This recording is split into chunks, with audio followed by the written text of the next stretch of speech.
Kapagka po ba, if ever mag-implement ng valid warrant of arrest or pagpapatupad ng utos ng isang korte, dapat po ba na ang mga Duterte at mga supporter ni Senator Bato ay maghasik at magalit sa gobyerno?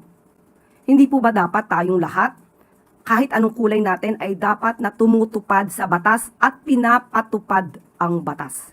Tangina mare, magtatalo na naman tayo nito. So, depende kasi yan eh.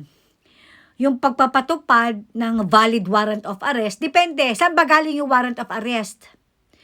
Yung utos ng korte na dapat i-implement, depende rin. Saan korte ba sinasabi mo, putang ina mo? Saan? Ang issue kasi dito, yung ICC, warrant of arrest daw, sabi ni Trililing, para kay Bato de la Rosa. Sinasabi mo ba, Mare, na legal yung gagawing pag-aresto kay De La Rosa dahil nga valid, okay, yung warrant of arrest na galing sa ICC? Ito na naman tayo, paulit-ulit, putang ina mo. Ikaw rin sinabi mo to, nung hindi yung pahinihimod yung tumbong ni Ngagba, nung hindi ka pa tumatanggap ng baleta. Chinika mo sa amin to eh.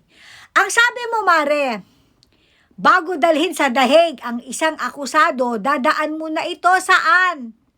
Sa local court, sa Korte ng Pilipinas. So sa kaso nitong si De La Rosa, kailangan itong dumaan sa proseso. Dadaan ito sa korte.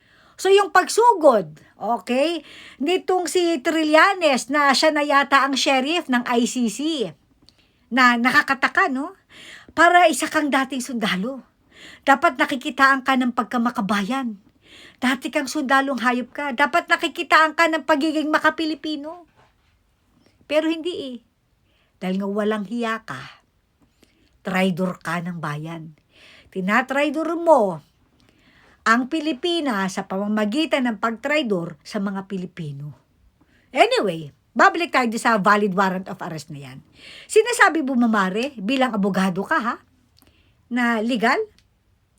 Legal yung gustong gawin na pag-aresto kay Bato de la Rosa.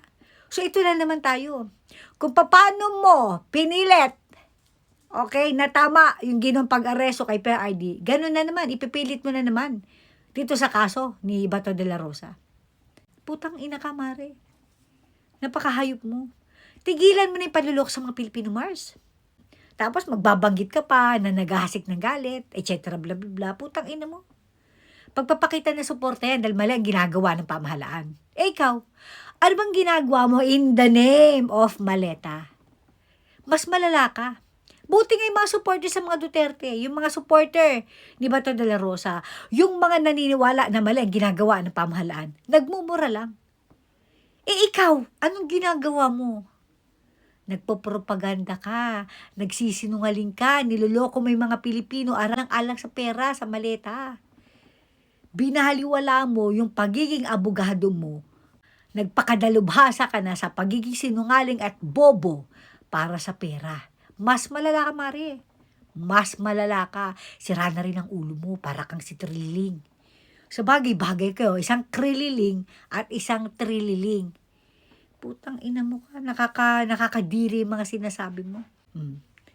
So para mo na rin sinabi na legal nga, tama nga, yung pagpasok ng ICC sa atin. Mare, ulitin ko, hindi na tayo parte ng ICC. Hindi na tayo miyembro niyan. Wala na silang jurisdiction sa atin. Kaya, illegal, hindi tama ang ginawang pagsugod nila Trililing kasama ng mga NBI para arestuhin itong si Bato de la Rosa. Mali, Mare, mali. Kahit nasang anggulo mo tingnan, kahit na gaano mo pa ipaliwanag, hindi tama. Hindi ito naaayon sa batas ng Pilipinas. Putang ina.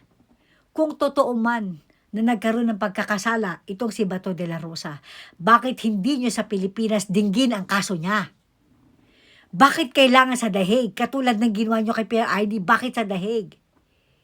Yung sinasabi nyo na hindi gumagana ang justice system sa Pilipinas, putang ina, sino bang nasa gobyerno ngayon? Kayo, di ba? Kayo.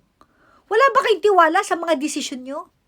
O talagang ayaw nyong litisin dito dahil wala naman talagang kasalanan ng mga Duterte? Wala naman talagang kasalanan si PRD. Ayaw nyo litisin dito dahil ang gusto nyo lang talaga mawala siya sa Pilipinas. Ganun lang kasimple. sasabihin nyo na malakas pa rin ang impluwensya ng mga Duterte. Natatakot kayo, baka hindi mabigyan ng hustisya. Yung mga biktima ng EJK, putang ina nyo. Kayo yung nasa pamahalaan, hawak nyo ang hustisya, tapos ganyan sasabihin nyo. Putang ina. And speaking of impluwensya, hindi na maimpluwensya mga Duterte.